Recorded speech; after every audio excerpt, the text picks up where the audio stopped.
No more Grand Park. Here we are at West 56th Street as it's starting to be a regular season type schedule for the Indianapolis Colts as the season inches closer and closer. We got a chance to hear from Shane Steichen here on Tuesday and a slew of defensive players updating us on the health of several different players and kind of what we can expect from this week ahead of the final preseason game for the Colts hosting the Detroit Lions on Saturday at Lucas Oil Stadium. First things first, what can we expect from that game? Well, starters are going to play a series or two, according to Shane Steichen, minus Daniel Jones and Jonathan Taylor, and you have to wonder if DeForest Buckner and Mooney Ward will play, but we'll kind of find that out as the game comes. But for the most part, a lot of starters will play at least a series or two. As far as the quarterback position is concerned, Anthony Richardson will play the first quarter, Riley Leonard will play the second quarter, Easton Stick will take it the rest of the way to give him some reps as well. So we'll see what those guys look like in a series or two. Final ramp-up sort of period before the regular season is here in full swing, the second week of September. On the injury front, here on Tuesday, as it stands right now, Alec Pierce did not practice. The team is hopeful that he will practice later this week, and hopefully that he will get some ramp-up time as the season approaches and as he continues to work himself back from an ankle injury. They're going to be very careful with tight end Tyler Warren as well as he recovers from a groin injury that has kept him out for the better part of the last week. He will not play on Saturday during the preseason game. Their main focus is having him ready for week one. Mooney Ward did practice here on Tuesday as he recovers from a back soreness type situation. Obviously his health is paramount for the secondary. That's kind of cleaning up the injury front here for the Indianapolis Colts. But we got a chance to hear, like I mentioned, from Shane Steichen, from Justin Wally, Cam Bynum, C.J. Allen, and rookie George Gums Jr. as cut day approaches, as does the Colts' final preseason game. All right, I just want to start off. I know you guys saw the announcement this morning of our rivalry uniforms. We're excited about those. I know our guys are fired up about that. We'll wear those week 3 against Houston. Also, the charity softball event that happened last night, shout out to Tyrese Halliburton for that. The fans showed up. It was a great event. And obviously the Ursay's donating, $100,000 to that charity was awesome. Shane, any update on Alec? I know you said he was moving the right direction last week. Will he practice today? He will not practice today, but he is in a really good spot. He's in a really good spot. Expect him to practice this week? Yeah, hopefully. Hopefully, yeah. So he's just him being on pup to start the season is not even like the conversation. We haven't had those conversations yet. We have not. What about Mooney? How's Mooney doing? Mooney's doing good. He'll be back at practice today. He'll go through some individual stuff, so he's in a good spot. When Alec does get back, that's the beginning of a process, obviously. What do you think that looks like whenever that is? I think it's just like a ramp-up period, just like when anyone's coming off an injury. Get them into practice, get them into individual drills, possibly some team drills, and we'll go from there. So it'll be a ramp-up period for sure. So he's going to be kind of taking over like a broader version as the top receiver, some of the shorter stuff. Do you guys have any concerns about integrating that in at all? No, that'll be a process that we go through each and every week, and we'll work through that process. But I like all those guys, and so we'll work to those guys' strength, each and every week. Shane, how do you envision Saturday for your starters? The starters are going to play probably about a series or two, probably 8 to 12 plays. Offense and defensive guys. The only guys that won't be playing for sure are Daniel and JT will not play. AR is going to start the game. He's going to play a quarter. Riley's going to play a quarter, and then I'm going to give opportunity to Easton Stick. I think it's important in the preseason for everyone to get an opportunity to go play. And so he's been doing a nice job, and so I think he deserves that opportunity to go out there and play with those guys. Any reason why AR will start versus Riley? Just the rotation, boom, just like we've been doing all through training camp. When would you anticipate to have a final decision on that quarterback? Yeah, I don't have a timetable on that, to be honest. We got this week, we got next week as well, so I'm just going to let that process play out. Could that be sort of a fluid thing through the season, or do you think it would be static in terms of like who's 2 and 3? Yeah, we'll see. I mean, it's a big week for both those guys this week. To go out and practice is going to be important, and those game reps are going to be important as well. How do you weigh, it looked like you guys got better than those joints, but then the game happens, but then you're not playing your starters. How do you kind of weigh the evaluation period and look back on last week? Yeah, that's a good question. I think we take everything into account, with those guys, especially the guys. I mean, especially in the preseason when you're not playing the starters, it is important for those guys to earn a spot on this team. And we look through that as well. Those game operations are important. So we take it all into account. Anthony Gould and DJ Giddens, I know DJ has been on the sideline doing some individual stuff. What is your expectation for them practice-wise? Gould will be limited at some point, but DJ Giddens will be back in there. Yeah. How much week one stuff can you talk about at this point? Is that from next week? We start getting it going a little bit, but next week's a big week for us to get ready for Baltimore. But I know coaches have been flashing through some of that stuff, getting our starters prepared, having side conversations here and there. But that's where it's at. Is Jalen Palmer dealing with something? He's dealing with the knee. He's dealing with the knee, but he's been progressing well. Will Mallory? He's got a thumb, so he's going to be out for a little bit. I mean, we say a little bit, maybe the opener. I mean, Yeah, potentially. It's right in that range. Shane, when you look back on Saturday, how do you splice out your quarterback evaluation given the offensive line play? Yeah, I think when I looked at that game, I think there's a lot of things that we can improve on all phases. But, when you look at the quarterback situation, I thought, there was some good and bad from both those guys. And I think it's just the consistency. I keep going back to that. When we got time to make throws, we got to make throws. And that's part of it. That's keeping the chains moving. I thought the line actually did a pretty good job for the most part in that game. So we just got to be more efficient, moving the ball, with those guys. Would potentially using Anthony in short yardage help his chances to be the backup? Potentially. I mean, everything's on the table. We'll work through that, in these next couple of weeks. You guys gave Josh Cruz a pretty long run at center. What have you guys seen from him, and how does that backup center position kind of look right now? Yeah, we're working through that. We had a situation before the game. One of our guys had a back, and then so we had to move Cruz to center, and there was a lot of moving parts right before the game. But Cruz has battled really well. I like his toughness, like his demeanor. So we're working through that. That have been Morrissey? What's that? Yeah, Morrissey. Yeah, you got Morrissey, Tucker, all those guys. We just had some moving parts there before the game. At what point this week will we see Alec on the practice field, or not Alec, Tyler on the practice field at all? We're going to be pretty smart with Tyler this week, so we'll see. He might be out all week, but we got to get him ready for week one. Shane, what was your reaction to just seeing Daniel participate in the charity softball game? I was excited for him. I thought he'd play good. I haven't seen the clips. I actually got to go back and watch some of these things, see if our guys can play some baseball. But I saw Daniel. I did see one clip. Daniel hit a home run, which was good. But I'm going to have to grab some of those clips. And if it was bad, I got to show some of those clips in that meeting. Well, ask him just ask him about center field or left field. Okay, I'll have to ask him about that then. Did you talk with Dan Campbell at all about his plan for Saturday? A little bit, yeah. I'll keep those private though, but yeah. Did you do that? Did you speak with? For the most part, yeah. There's communication back and forth. All right. Good?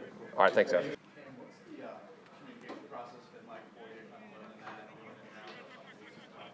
Yeah, it's been really, I wouldn't say easy, but a good adjustment for me to just be the deep part of the field every play and have to run all the way back to the huddle. So I think the biggest adjustment for me is getting in shape to have to run all the way back into the huddle.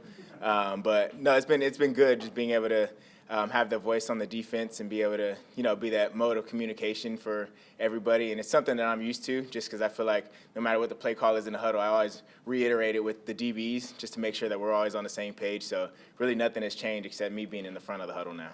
So training looks like that. Are you hitting the treadmill at like 12 and then? Yeah, I'm literally trying to do, probably not the treadmill, but I get on the battle ropes, try to do as much like lung stuff to get my lung capacity up because it's a different thing. It's easy to run back, but when you have to talk and say the full call, and the call is a full sentence long, you know how it is with the quarterbacks. And low-key, some of our calls are kind of long, just like a quarterback's call, so sometimes it can get long-winded. So I think I'm doing as much cardio as possible right now. Lewis said that I think Von Bell maybe did it for him since. Mm-hmm. Is it something you've ever done, even dating back to college? I guess if you talk to anybody, No. I talked to Von Bell when he was here during OTAs about it. He just said the same thing, get in shape. And Lou gave me a warning that that may be the case, so I kind of got my mind right for it beginning of training camp, but then halfway through, he gave me the green light to do it. So it's just something that I know that I have to take it upon myself to be in extra good shape so I can run all the way back to the huddle, say the call clearly, not mumble any words, and just little small things like that so I make sure nobody's leaves the huddle with any confusion. He said when a linebacker has it, he's always telling them to tell something to the safeties anyway. Yeah. So is it nice to kind of eliminate the middleman? It is, because at the end of the day, Lou is a DV guy. That's like where his first love is DV, so he's always talking to me. Like, obviously now, because it's practice, he's able to talk whenever in the mic. During the play, he's saying stuff in there, but obviously I know on Sundays he's not going to be able to. But he's always giving little reminders to tell this guy this, tell this guy that, just to make sure everybody's on the same page. So that's why, for me, as one of the leaders of the defense, I take pride in being able to, carry that communication straight from the coach and give everything that I need to say to the other guys. How much of what he says to you is the play call, and how much of it is like a tip or whatever? He'll say the play call one time, maybe twice. Everything else is all tips. Look at this formation. Tell them the down and distance. Especially now, he's walking me through it since I'm new to it. So he's giving me, all the keys to success with it. Tell them the down and distance.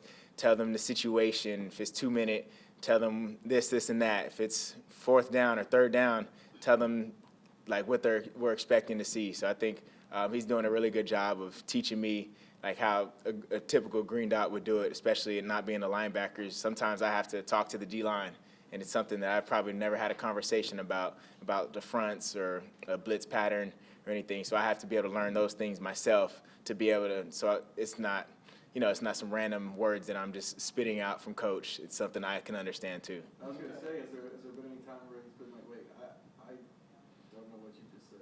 Sometimes, but now that I've gotten a hold of it, I'm like, okay, now I need to learn every single part of the defense. So if I hear, because you can't hear every single word coach says, especially imagine it being third down, home game, crowd is loud, you'll have to hear one word, and that can be your trigger word to know the exact call or know what coach is trying to say and get that point across. So I think even more so, we already are, but me and Lou have to get on a super, like, I got to be thinking exactly how he's thinking, and I think we got a good head start on that last year, and now obviously going into this season, our second year in the system, I'm able to hear one word of the call and know exactly what it is and narrow it down of what I'm expecting him to call in certain times. Can you explain, because this sounds like a lot, but you only got a certain amount of time to do Right. it. So can you explain what a game day, like, for a general fan that doesn't attend the green dot, like, play call comes in, how much time you got, like, what does that look like? You have about 5 seconds to really get in the huddle, hear the call, and you may or may not hear it fully. So you're almost playing telephone. For me, I walk when I wasn't the green dot, I'd walk next to the linebacker, like on the bottom of the huddle, not where I'm back with the DBs behind. I'd walk to the side so I can hear it clearly. Then I'll walk and tell the corner, nickel, and the other corner and the other safety just to make sure we're all on the same page. So the communication, like within the cycle of a snap, depending on what the play was before, imagine it's a catch tackle, you got to jog back. Offense has, 40 seconds to get back and snap the ball. So by the time you get the call in, they line up, you only have about 15 seconds left, and then the clock from when Lou can communicate with the green dot is at 15 seconds. So you have to get those few seconds of communication. Then all 11 guys has to be on the same page. So there's a lot that goes on within the cycle of a snap, and I think it's really playing telephone and trusting that this guy got the call so he can tell me the right call also. Senior year, I mean, as soon as the 40-second clock starts, is senior year? Yes, for sure. You don't get a chance So to regroup and then. no, that's part of it. Like, I have to be able to critique my last play myself, digest what I saw from the offense, but I'm also hearing the next play call, hearing him say the situation, because he's really good coordinator when it comes to when I'm jogging back, he's giving me, okay, what to expect here. It's second down and short. Expect a shot there in shot territory. Certain things that he's able to mention there that I have to put in my mind just so I know, okay, I can tell this to my DBs after I get the play call out. Play call is always number one, so that's the number one thing you have to listen out for, but everything else you can tell the specific guys. If it's a DB thing, I'm not going to tell the D-line what's specific to the DBs and vice versa. And at 15 seconds is off. It's all Communication. it's all up to you now. So that's if you're in the middle of saying something.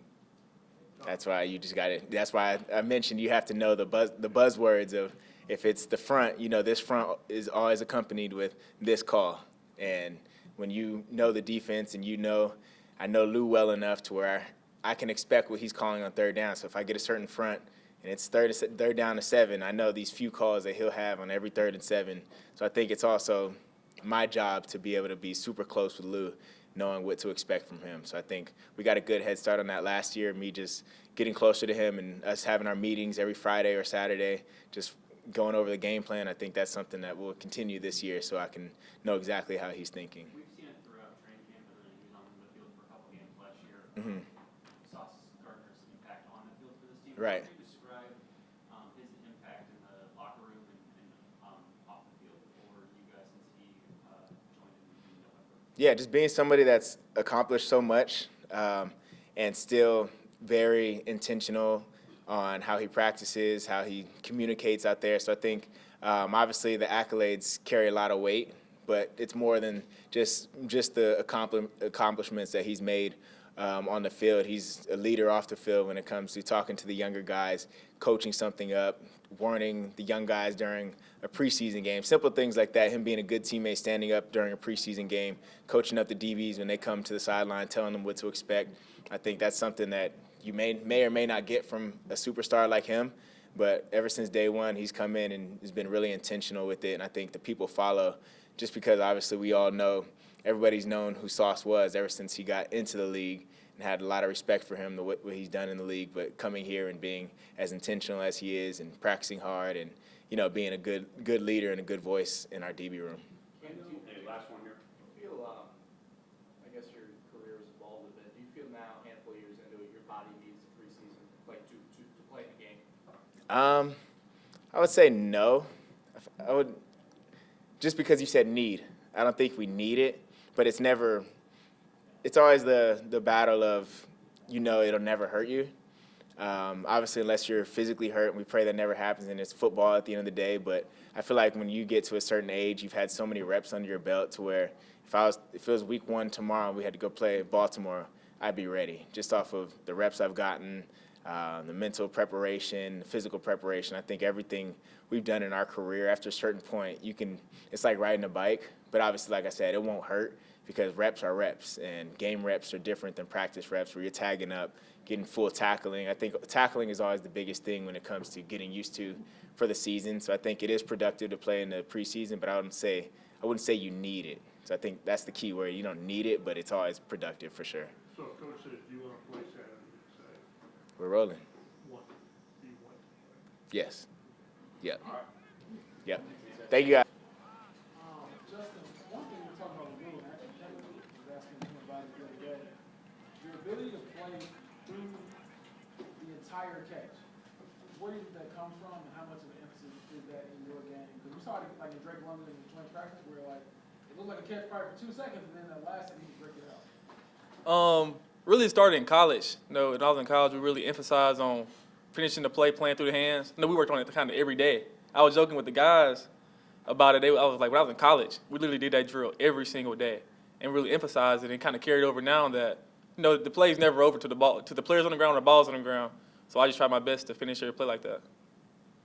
Shane's kind of using this to simulate game week with this practice schedule and everything leading up to Saturday. What do you want to get out of it as someone who's never been through that in the NFL before? Really just understanding of how the week goes from week to week. You know, like at this time last year, I was kind of out of it. It's kind of uncharted territory for me. So I think it's really good to get a practice run at it before, you know, week 1 comes around and give them the feel. Was that Wisconsin game, was that the last game you played in? Yes, sir. Almost 2 years. Is it, I guess, how much you look forward to Saturday, even though you might not be out there for too long, just playing football again? Can you repeat it one more time? How much are you looking forward to Saturday? I mean, it's been nearly 2 years, just playing a little bit. I'm looking forward to it a lot. I mean, I kind of want to play a whole preseason, but I finally get a chance to get on the field, and like I'm blessed. You know, like I said, I ain't been on the field in a long time, and to be on the biggest stage and get a chance to play, so it's a blessing, and just can't wait for it. You started out camp playing slot, and then, you know, with Mooney out last week, you were playing outside a lot. How does that help you, having played both positions in this defense, even though you haven't played the game yet? Really just gaining the understanding of the whole defense. Like when you're in slot, it's a whole different world than being outside. But I know the coach has really done a really good job, and over this past year when I was out, I kind of did a good job of understanding both positions a lot. So when I'm in there as corner, I know what I'm doing, and it's kind of seamless just to bump inside and play inside.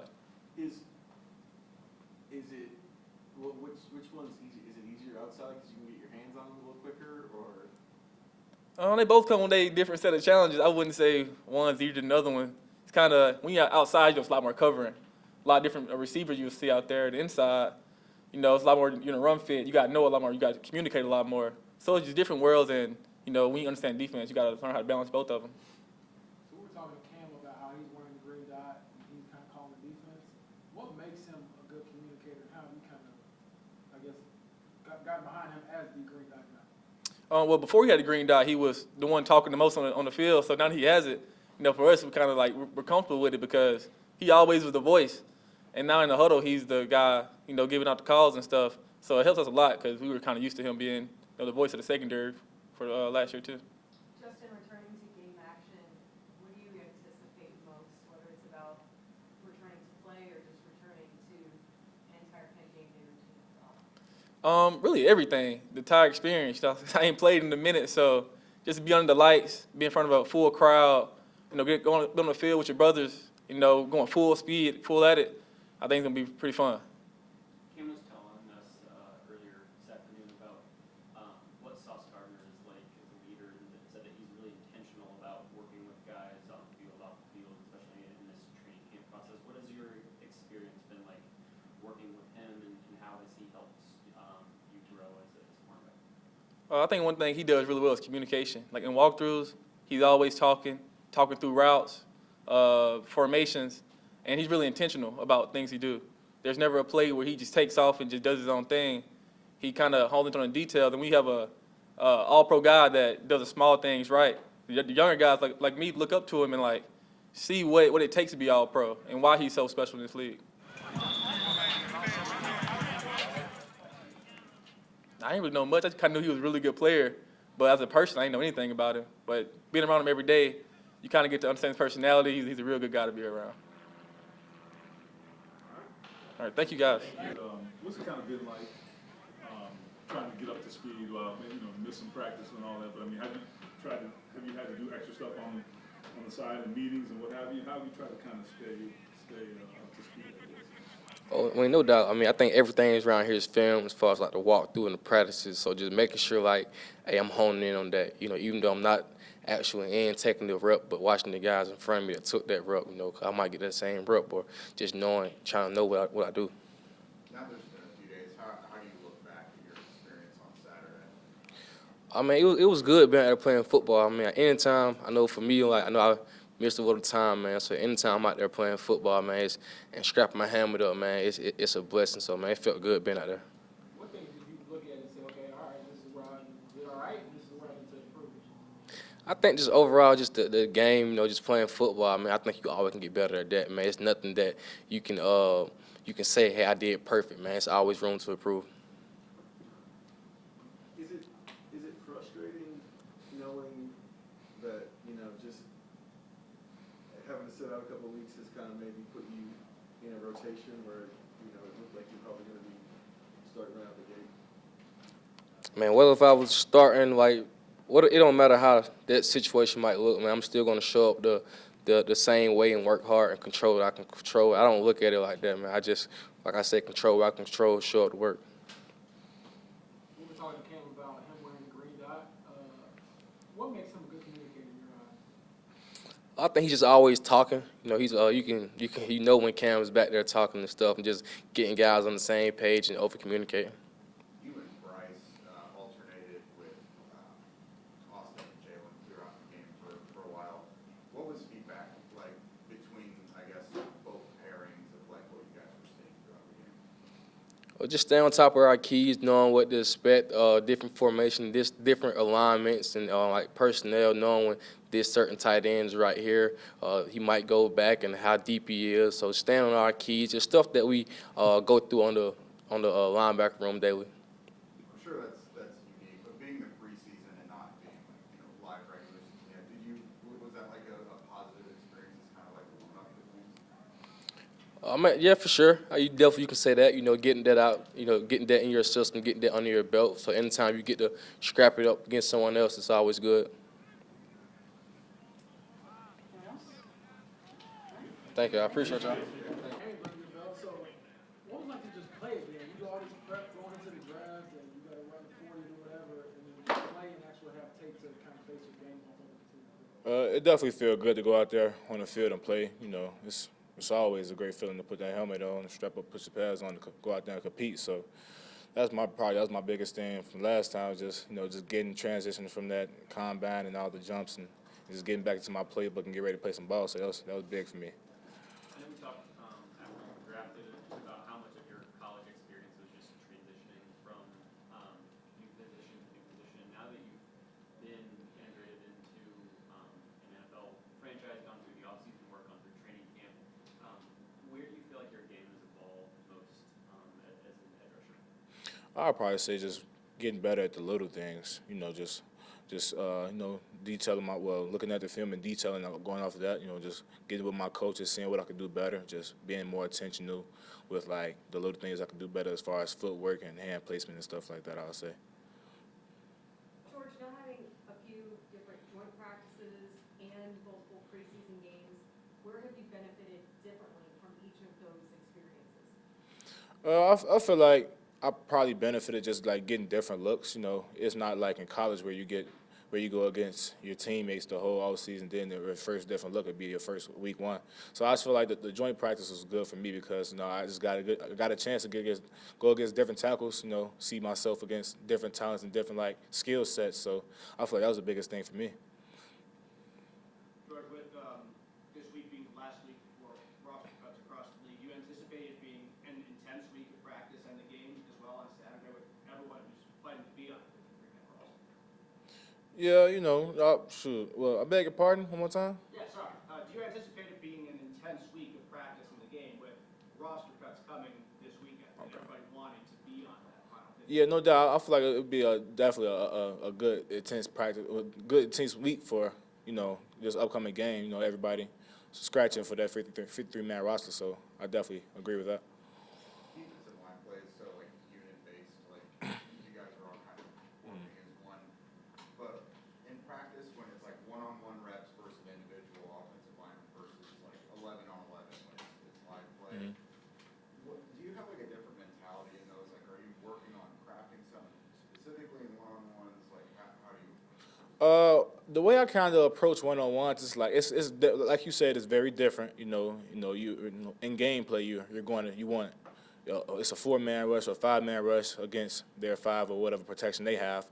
But the way I approach one-on-ones, I just try to win in my own ways, like whether that being inside or outside. But I definitely try to focus on some of my craft. I go into every rush with I try to have a plan. Okay, I want to hit this, whether it's going to be a speed move or power base. But me personally, I'm more of like I like in-game rushes or 5-on-4 or because it kind of feel better. Like you don't know okay, I took the inside, but I don't get my D tackle. He didn't watch me, so the quarterback is out. So that's a bad rip on me. So I feel like rushing as a unit is better for me. So you went against obviously your teammates for a while, and you had a few joint practices. Against your teammates, were you just kind of learning some of those blockers, and then Falcons and Patriots kind of just playing the hits what you're good at, or how'd that work? Yeah, I'll probably say the start of camp out, it was just learning okay, who does what, but at the same time, I'm more of I like to play aggressive, so be myself to make them force their hand instead of watching what they're doing more so. And then once we get to the joint practices, it's probably just like you said, just throwing your best hitter, what I feel most comfortable with, what I feel like I'm going to win with. That's what I'm going to throw. If 5 years ago somebody had said you're going to be an NFL defensive end, what would you have told?